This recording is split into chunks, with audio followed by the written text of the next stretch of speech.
बिस्मिल्लाहिर्रहमानिर्रहीम। अस्सलाम वालेकुम नाज़रीन, मैं हूं आसिम नसीर और आप देख रहे हैं हमारा यूट्यूब चैनल आसिम सीरीज। नाज़रीन, हमारे साथ मौजूद हैं मशहूर उमर एस्ट्रोलॉजर न्यूमरोलॉजिस्ट सैयद मुसव्वर अली ज़िंजानी साहब। अस्सलाम वालेकुम सर, क्या हाल है, कैसे हैं आप? वालेकुम अस्सलाम। अल्लाह का करम, बिल्कुल ठीक। आप खैरियत से हैं? Thank you so much sir for your time. Sir, मेरा सवाल आपसे ये है कि अमेरिका, इसराइल और ईरान की जो जंग है, ये इसको तकरीबन लगभग 2 हफ्ते से ज़्यादा का वक्त हो गया है।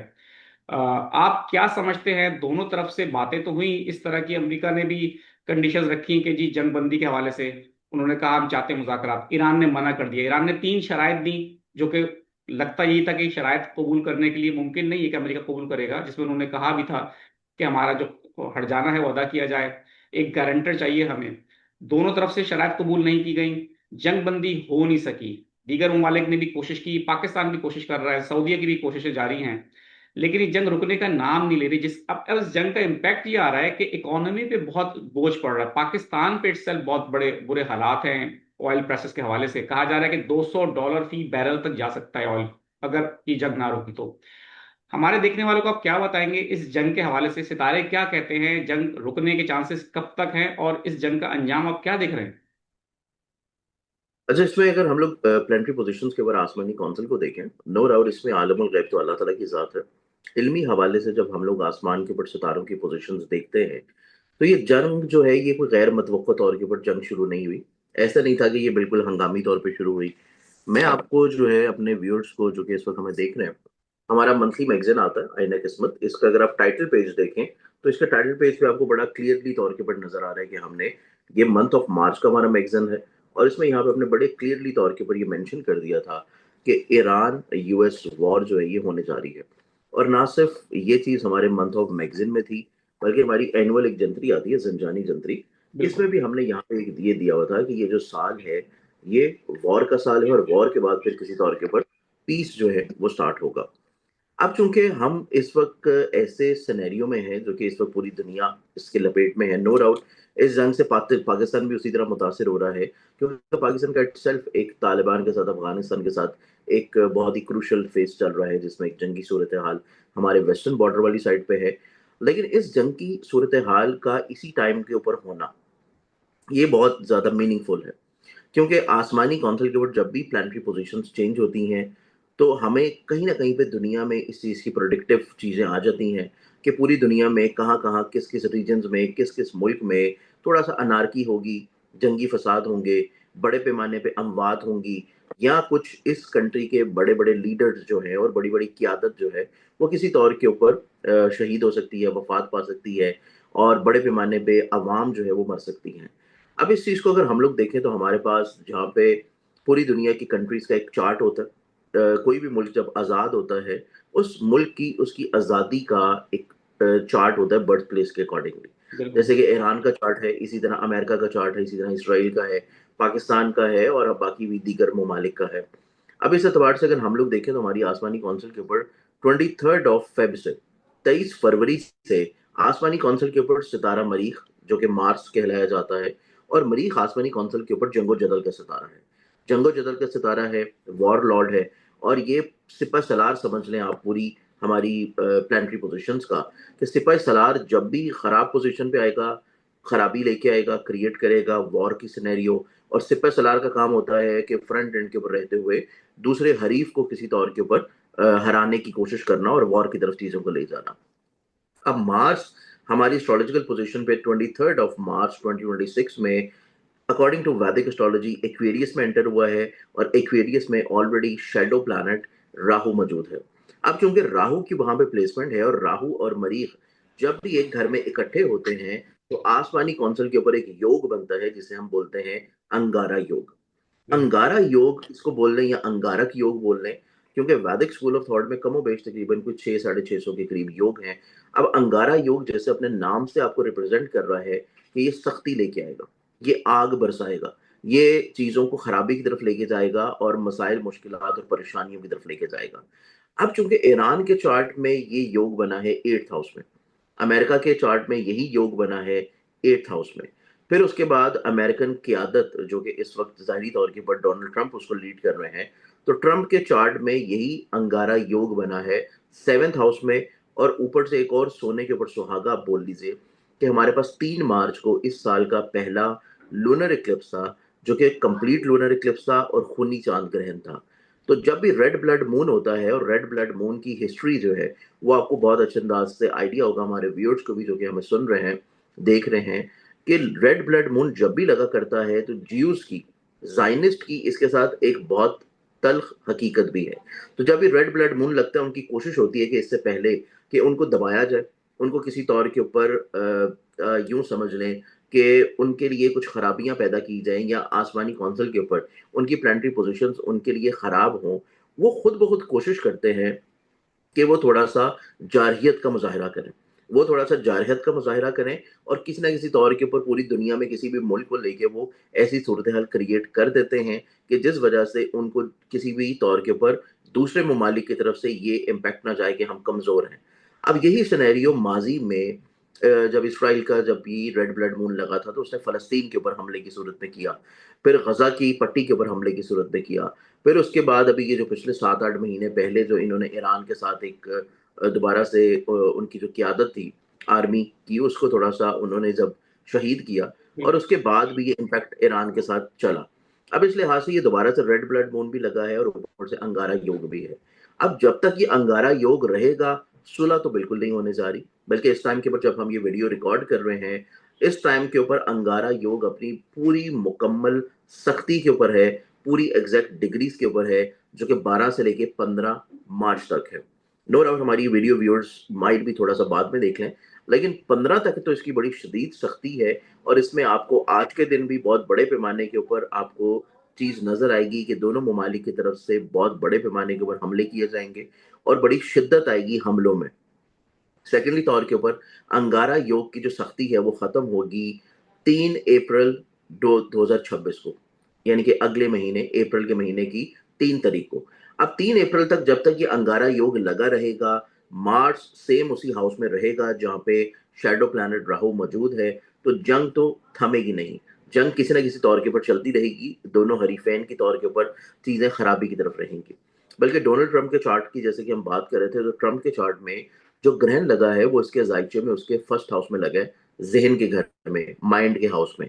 तो जब भी ग्रहण जहन के घर में लगता है, तो इंसान जो है वो थोड़ा सा मखबूतुल हवासी वाला इम्पैक्ट लेके आता है, और इंसान जो है वो बहुत बड़े बड़े ब्लंडर्स करता है, बहुत बड़े बड़े कमजोर फैसले करता है अपने लिए भी। अब जारी बात है कि वो एक पूरी मुल्क की क्यादत को लीड कर रहे हैं, पूरे मुल्क को रिप्रेजेंट कर रहे हैं, तो पूरी दुनिया में वो जो भी डिसीजन करेंगे वो ना सिर्फ उनकी अपनी जात के लिए, बल्कि पूरे अमेरिकन के लिए भी वो चीजें बहुत ज्यादा खराब और बहुत ज्यादा प्रॉब्लमैटिक होंगी। अब अगर ट्रंप का ये समझना है कि ये वॉर सिर्फ इस रीजन तक रहेगी, और ये सिर्फ इसी खत्ते तक रहेगी, और किसी तौर के ऊपर ईरानी मिसाइल्स और टेक्नोलॉजी जो है वो अमेरिका तक नहीं पहुंच सकेंगे, तो ये चीज ट्रंप की बहुत बड़ी भूल है। क्योंकि अनकरीब फ्यूचर में आपको ये चीज देखने को मिलेगी कि अगर उनके मिसाइल्स नहीं पहुंच रहे, तो किसी ना किसी तौर के ऊपर अमेरिका में भी इट्सेल्फ थोड़ा सा हालात कशीदगी की तरफ आएंगे, खराबी की तरफ आएंगे, और ट्रंप के अपने अदवार में, ट्रंप के अपने जायचे में चीजें बहुत ही खराब और बड़ी परेशान कुन होने जा रही हैं अगले आने वाले टेन्योर में। जिस तरह ईरान के जायचे में ये 8वें घर में लगा है, बड़े पैमाने पे अमवात को रिलेट करता है। फिर उसके बाद जिस टाइम पे ये वॉर स्टार्ट हुई है, 28 फरवरी को पहला मिसाइल जो है वो तेहरान में फेंका गया, बिल्कुल। जिसमें खामनेई साहब की शहादत हुई। और तेहरान में उस वक्त टाइम था सुबह 9:45, 9:45 का। अब सुबह 9:45 अगर हम लोग वॉर का चार्ट देखें, तो वॉर का चार्ट इस चीज को रिलेट करता है कि इस जंग में बड़े पैमाने के ऊपर क्यादत भी शहीद होगी, बड़े पैमाने के ऊपर आम आवाम भी मुतासर होगी, और बड़े पैमाने के ऊपर इकोनॉमिकली तौर के ऊपर चीजें भी अनरेस्ट में जाएंगी। तो नो डाउट ये जंग का जो जायचा है वो बहुत अच्छा जायचा नहीं है। और इसमें अगर ईरान की क्यादत किसी तौर के ऊपर मुतासर हुई है, तो जो दूसरे दो हरीफ हैं जिसमें इसराइल और अमेरिका है, दोनों की बड़ी बड़ी मेजर क्यादत जो कि इस वॉर को लीड कर रहे हैं, जो कि इस जंग में शामिल हो रहे हैं, और चाहे वो उनकी आर्मी क्यादत हो, चाहे वो उनकी किसी तौर के ऊपर पॉलिटिकली तौर के ऊपर क्यादत हो, वो भी दोनों हरीफ इसमें अच्छा खासा मुतासर होंगे। और ये पॉसिबिलिटीज हैं कि अमेरिका में ट्रंप का जायचा भी और ऊपर से नेतन्याहू का जायचा भी, दोनों के चार्ट में ये चीज इंडिकेटेड हो रही है कि जिस तरह ईरान की सुप्रीम लीडर की शहादत हुई है, इसी तरह ईरान जो है किसी तौर के ऊपर दूसरे हरीफ जो है उनकी भी मेन की आदत को किसी तौर के ऊपर जो है वो हलाक कर सकता है। तो ये चार्ट भी बहुत ज्यादा प्रोमिनेंटली तौर के ऊपर प्रिडिक्ट कर रहे हैं। तो अभी वक्ती तौर के ऊपर कोई मुआहिदे नहीं हो रहे, कोई जंग थमने नहीं जा रही, बल्कि जंग में आपको शिद्दत नजर आएगी, और ये शिद्दत आपको मजीद और ज्यादा कोई 1 से 1.5 हफ्ता रहेगी। उसके बाद थोड़ा सा कमी आएगी। और अगर आप चाहते हैं कि इसके रिजल्ट्स क्या होंगे और ये जंग किस रुख जाएगी, और पूरी दुनिया में स्पेशली तौर के ऊपर ये जो पूरा रीजन है जिसमें खलीजी ममालिक शामिल हैं, जिसमें इवन नो डाउट हमारे पास जो है वो पाकिस्तान की जो लीडरशिप है वो इसमें बड़ी कोशिशें कर रही है। तो ये तमाम तर कोशिशें जो है वो अप्रैल की मिड के बाद से, जब सन अपने जायचे में चेंज करेगा अपनी पोजीशन, और सन आ जाएगा 15 अप्रैल को एग्जॉल्टेड हाउस में। शम्स बेसिकली अथॉरिटेटिव प्लैनेट है, इज्जत का, रिस्पेक्ट का और पॉजिटिविटी का प्लैनेट है। और उसके बाद मरकरी भी जाके कोई इस महीने के एंड के ऊपर डायरेक्ट प्लेसमेंट में आ रहा है। तो जब तक मरकरी डायरेक्ट नहीं हो रहा और जब तक सन अपनी एग्जॉल्टेड पोजीशन पे नहीं आ रहा, तब तक तो ना ही कोई मुआहिदा होगा, ना ही कोई चीज तस्लीम की जाएगी दोनों तरफ से, और ना ही चीजें किसी तौर के ऊपर थमेंगी। बिल्कुल ठीक है सर। मैं आपकी क्योंकि वीडियोस देखता भी हूँ, हमारे देखने वाले भी देखते हैं, पेशेंट गोई हैं जो आपने जंग के हवाले से की वो बड़ी दुरुस्त साबित हुई हैं। आखिर में बस मुझे एक सवाल हमारे देखने वालों को बता दें कि इस जंग के जो असरात हैं बड़े खौफनाक आ रहे हैं। कहा जा रहा है कि $200 फी बैरल तक जा सकता है। पाकिस्तान में ऑलरेडी बहुत महंगाई है, आप जानते हैं, हमारे देखने वाले जानते हैं। तो इसके जो इम्पैक्ट हैं वो काफी आपको परेशान कुन नजर आ रहे हैं, मतलब आगे आवाम के लिए मुश्किलात नजर आ रही हैं आपको? देखिए, इसमें आसिफ हम दो बातें, पहली चीज तो ये है कि हम उन ममालिक की बात करें कि जो इस जंग में डायरेक्टली तौर के ऊपर मुतासर हो रहे हैं, जैसे कि खलीजी ममालिक हैं जिसमें यूएई है, ओमान है, उसके बाद आपका जो है यूएई पूरा आ जाता है, फिर उसके बाद सऊदीया है, बहरीन है, कतर है, और obviously no doubt Iran, Israel और अमेरिका। लेकिन हम बीइंग अ पाकिस्तानी, अगर आपका सवाल इस सिनेरियो में मैं लूं कि पाकिस्तानियों के लिए क्या मुश्किलात हो सकती हैं इस जंग के तनाजुर में, और ये जंग खुदा ना खास्ता किसी तौर के ऊपर इतना तो नहीं फैलेगी कि पाकिस्तान जो है उसमें किसी तौर पर लपेट में आ जाए। तो अगर हम इस चीज को देखें तो पाकिस्तान का इटसेल्फ जो अपना जायका है वो कतई तौर के ऊपर कोई इतना कमजोर जायका नहीं है। पाकिस्तान का चार्ट जो है वो निस्बतन नवंबर 2024 से एक बहुत अच्छे दौर में स्टार्ट हुआ है। और पाकिस्तान के चार्ट में एक महादिशा शुरू हुई है जिसे हम लोग सैटर्न की महादिशा बोलते हैं। और ये पाकिस्तान के जायचे में स्टार्ट हुई है 15 नवंबर 2024 2024 में, 15 नवंबर को। 2025 में आपने ये देखा कि पाकिस्तान को अल्लाह ताला ने इज्जत अता की, पाकिस्तान को किसी तौर के ऊपर पूरी दुनिया में एक्सेप्टेबिलिटी मिलना शुरू हुई, पाकिस्तान के पासपोर्ट की वर्थ बेहतर हुई, पाकिस्तान में किसी तौर के ऊपर आवाम जो है उसका मोरल बुलंद हुआ, इवन उन पाकिस्तानियों का भी जो इंटरनेशनल तौर के ऊपर बैरून मुल्क में मुकीम है। इसी तरह 2026 में भी अल्लाह ताला के फजलो करम से पाकिस्तान के लिए कतई तौर के ऊपर कोई खराबी, परेशानी, प्रॉब्लम्स नहीं है। ये वक्ती तौर के ऊपर जो एक क्रूशल फेज आया है, या पाकिस्तानी अवाम जो है उसको थोड़ा सा महंगाई के एतबार से परेशानी फेस करनी पड़ रही है, क्योंकि ग्रहण जो है वो हर मुल्क को इम्पैक्ट करता है। अब पाकिस्तान के चार्ट में जो ग्रहण लगा था, पाकिस्तान का अगर हम लोग पहला चार्ट देखें तो ये ग्रैंड पाकिस्तान के चार्ट में पहले हाउस लग रहा था, फिफ्थ हाउस में। और पाकिस्तान का जो नया चार्ट है उसके अकॉर्डिंगली अगर हम चीज़ों को कैलकुलेट करें, क्योंकि हम पैरेलली तौर के ऊपर दोनों चार्ट्स को देखते हैं, तो पाकिस्तान का जो न्यू चार्ट है उसके अकॉर्डिंगली ये एक्लिप्स लगा था पाकिस्तान के फोर्थ हाउस में। फोर्थ हाउस रिलेट करता है और फिफ्थ हाउस रिलेट करता है अवाम को, घर को, आपकी मुल्क की हालात को, मुल्क के अंदर के सिनेरियोस को। और ग्रहण जब भी लगते हैं चौथे या पांचवें घर में, तो आपके मुल्क में अनरेस्ट होती है, और किसी तौर के ऊपर पाकिस्तान की जो अवाम है उनको मेंटली तौर के ऊपर स्ट्रेस और ट्रॉमेटिक या डिप्रेसिंग फेज जरूर आता है। अब ये ग्रहण के असरात भी 1 महीना पहले और 1 महीना बाद तक होते हैं। अब 1 महीना जब खत्म होगा ऑब्वियसली मार्च के इख्तिताम के साथ ही, तो पाकिस्तानी अवाम के ऊपर इकोनॉमिकली तौर के ऊपर भी चीजें इंशाल्लाह बेहतर हो जाएंगी, मेंटली तौर के ऊपर स्ट्रेस, डिप्रेशन, एंग्जाइटी वाला मामला भी बेहतर हो जाएगा। और पाकिस्तान का वैसे भी एक अच्छा दौर चल रहा है, और ये अच्छा दौर पाकिस्तान के जायचे में 10 साल का दौर है। इसमें हम सिर्फ पाकिस्तान की बात कर रहे हैं, हम हुक्मरानों की बात नहीं कर रहे। तो इस चीज को थोड़ा क्लियर रखिए कि सिर्फ पाकिस्तान की बात हो रही है। पाकिस्तान ग्रेजुअली हर साल अब एक नई तरक्की के दौर में एंटर होगा, एक नई एक्सेप्टेबिलिटी के दौर में एंटर होगा। पाकिस्तान में बिजनेस किसी तौर पे प्रॉस्पर और ग्रो करता हुआ नजर आएगा। पाकिस्तान में बसने वाले अवाम जो हैं उनका लिविंग स्टैंडर्ड्स और किसी तौर के ऊपर उनकी एक इमोशनली तौर के ऊपर अटैचमेंट, या फिर किसी तौर के ऊपर अपने मुल्क के ऊपर एतमाद वाला जो मामला है वो किसी तौर के ऊपर बहुत अच्छा इंशाल्लाह मेंटेन होना शुरू होगा हर गुजरते साल के साथ। और ये टाइम रहेगा तकरीबन कोई 2034 तक। तो 2034 तक तो कतई तौर के ऊपर पाकिस्तान के ऊपर डाउनफॉल वाला मामला नहीं है।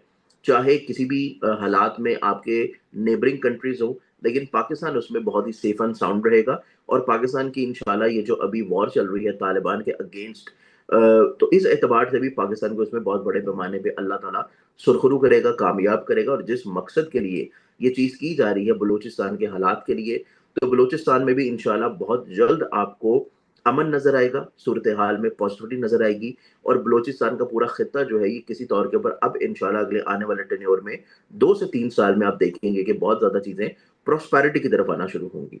तो पाकिस्तान के लिए तो चीज़ें कोई इतनी खराब नहीं है, ये वक़्ती परेशानी है और ये इंशाल्लाह अगले आने वाले टाइम में सुलझ जाएगी। बाकी रही बात पूरी दुनिया की या स्पेशली तौर के ऊपर उन ममालिक की जो कि जंग से मुतासिर हो रहे हैं, अगर इसके तनाजुर में अगर हम लोग देखें कि ईरान का आगे फ्यूचर क्या होगा, या इसराइल का फ्यूचर क्या होगा, या यूएई का फ्यूचर क्या होगा, तो उस फ्यूचर के एतबार से देखा जाए तो ईरान जो डिमांड कर रहा है कि मुझे कंपनसेट किया जाए जितना मेरा नुकसान हुआ है, और किसी तौर के ऊपर चीज़ों को बेहतरी की तरफ लेके आया जाए, या किसी तौर के ऊपर यूएई को जो बहुत बड़े पैमाने के ऊपर इकोनॉमिकली तौर के ऊपर लॉस हुआ है, या अभी अगले आने वाले दिनों में मज़ीद होता हुआ नज़र आ रहा है कि मज़ीद इनको लॉस और उठाना पड़ेगा। इस चीज़ का जो ख़ात्मा है और इस चीज़ में जो चीज़ें बेहतरी की तरफ आएँगी, वो जाके तब आएँगी जब जुपिटर अपने एक्सॉल्टेड हाउस में आएगा। और जुपिटर अपने एक्सॉल्टेड हाउस में एंटर कर रहा है 12 साल के बाद अकॉर्डिंग टू वैदिक एस्ट्रोलॉजी 2nd ऑफ जून को। तो 2nd ऑफ जून के बाद आपको इस पूरे खित्ते में अमन भी नज़र आएगा, चीज़ें आपको थमती हुई नज़र आएँगी, सुलझती हुई नज़र आएँगी, और आपको ज़हनी तौर पे बिल्कुल एक क्लियर खाका नज़र आएगा कि ये जंग किसने जीती और इस जंग में किस मुल्क ने कितने अपने मकासद को हासिल किया। तो नो डाउट ईरान का जो अपना चार्ट है वो उस चीज़ को रिलेट कर रहा है कि ईरान जिस मकसद के लिए जंग लड़ रहा है, जिस इस मकसद को ये वो हासिल करना चाह रहा है कि रजीम चेंज ना हो, उसकी किसी तौर के ऊपर जो है वो सालमियत बरकरार रहे, उसकी अवाम जो है वो किसी भी तौर के ऊपर एक बाहरी इक़्तिदार जो है उसके ज़ेर असर ना आ जाए, या वहाँ पे दोबारा से बादशाहत वाला मामला फिर से शुरू ना हो जाए। तो इस एतबार से ईरान के ज़ायचे में कतई तौर के ऊपर ये चीज़ नहीं है। ईरान के ज़ायचे में चीज़ें निस्बतन बड़ी पॉज़िटिव हैं, होपफुल हैं कि नो डाउट उनका नुकसान बहुत बड़े पैमाने पे हो चुका है और आगे भी होगा। लेकिन जिस मकसद को लेके जिस बका को लेके वो लोग ये जंग लड़ रहे हैं, तो एटलीस्ट उनको उस मकसद में तो कामयाबी ज़रूर मिल जाएगी। बिल्कुल ठीक है, बिल्कुल ठीक है सर। बहुत बहुत शुक्रिया हमें वक्त देने के लिए। नाज़रीन, यहाँ हमारे वीलॉग का वक्त खत्म हुआ। मुझे और सैयद मुसव्विर अली ज़िंदानी साहब को दें इजाज़त। आखिर में हमारा वही पैगाम है, मुस्कुराएं, प्यार बांटें और अपने आसपास के लोगों का ख्याल रखें। अल्लाह हाफ़िज़।